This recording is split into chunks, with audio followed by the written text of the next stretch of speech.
Hello sa aking mga kainsan. At ngayon mga kainsan ay pumunta na naman po tayo ngayon ng Maynila.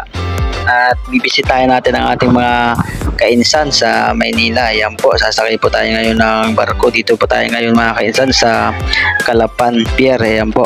At ito nga po ang aking mga kainsan na si Joshua at si Ani Jen. Shoutout nga po pala dyan sa aking mga kainsan na kasama ko po.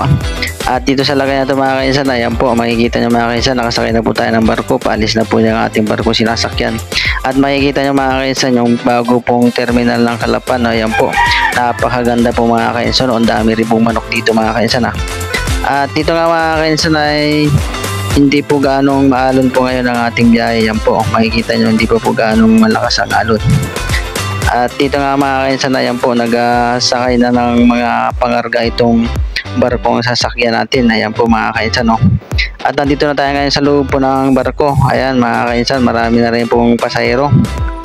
At tayo ngayon ay maghahanap po tayo ng ating mauupuan. At medyo marami na pong nakaupo kaya maghahanap po tayo. At parang may aso rin po dito sa loob at tumatahol pa eh.